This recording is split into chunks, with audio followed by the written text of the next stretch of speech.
नमस्कार मित्रांनो, सत्याग्री मराठा या यूट्यूब चॅनलमध्ये तुमचं स्वागत आहे. मित्रांनो, आपण आज व्हिडिओ बनवणार आहोत नशामुक्तीवरती. आत्ताच 2 मिनिटापूर्वी आपल्याला वाशिम जिल्हा तिकडून एका ताईचा फोन आला होता आणि त्याने ती माहिती विचारली की कसं काय करायचं, कसं जायचं.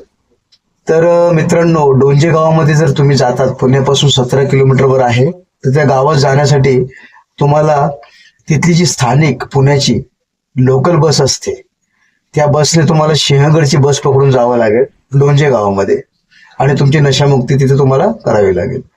त्याच्यानंतर हा प्रश्न उठतो की बाबा, डोंजे गावात आम्ही गेल्यानंतर तिथं जर दर सोमवारी कार्यक्रम असतो, तर मग आम्ही काय करायचं? तर तुम्हाला जावं लागेल पुण्यापासून 40 किलोमीटर अंतरावर पानशेत धरणाच्या वरच्या साईडला नीलकंठेश्वर डोंगरावर, आणि तिथं जाऊन तुम्हाला नशामुक्ती करावी लागेल.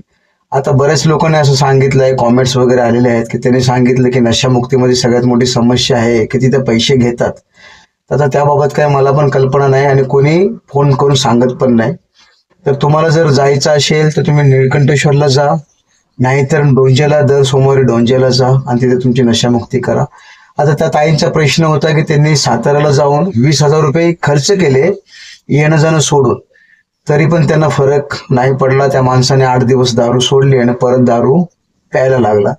तर माझं एक म्हणणं आहे की दारू सोडल्यानंतर तुम्हाला तुमचे ते जुने मित्र पण सोडावे लागतील, जेणेकरून ते मित्र तुम्हाला परत हे सांगणार नाहीत, अरे जाऊ दे ना, काय होतंय, एक पिऊन टाक ना, एक पॅक घे, नंतर पुढलं पुढं बघू.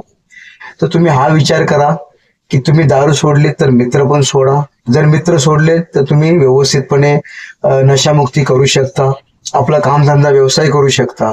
नाही तर मग परत दारू पिणार, परत पैसे खर्च करणार. दुसरी गोष्ट, बरेच लोकांनी असं सांगितलं की तिथे पैसे घेतले जातात. तर सगळ्यात महत्वाची गोष्ट सांगतो, आपण दारू पिण्यासाठी करोडो रुपये, लाखो रुपये खर्च करतो. एक बिअरची बॉटल 200 रुपयाला घेतो आणि मित्रांना पण पाजतो. म्हणजे एका टायमाला आपण 1000 ते 1,500 रुपये खर्च करतो, चकना वगैरे सगळं. जर एका टायमाला एवढा खर्च करतो आणि महिन्यातून आपण 4 वेळा जर दारू पितो, तर 5-6 हजार रुपये तुमचा असाच खर्च झाला. त्याच्यापेक्षा जर तिथे 500 रुपये देऊन जर तुमची नशामुक्ती होत असेल, दारू सुटत असेल, तर काय फरक पडणार आहे? 1000 रुपये, 500 रुपये द्या आणि हा निश्चय करा की मी दारू पिणार नाही, मी माझे दारू बरोबर माझे मित्र पण सोडले, माझ्या मित्राची संगती मी करणार नाही आणि मी नशामुक्ती करून माझ्या फॅमिलीला सांभाळेल आणि काहीतरी चांगलं काम करेल. तर मित्रांनो, मी आहे विजय खवरे आणि तुम्ही हा सत्याग्रही मराठा युट्यूब चॅनल सोबत. जर हा व्हिडिओ तुम्हाला चांगला वाटला तर लाईक करा, आपल्या मित्रांना पाठवा. नशामुक्तीच्या ह्या व्हिडिओमध्ये इतकंच. धन्यवाद.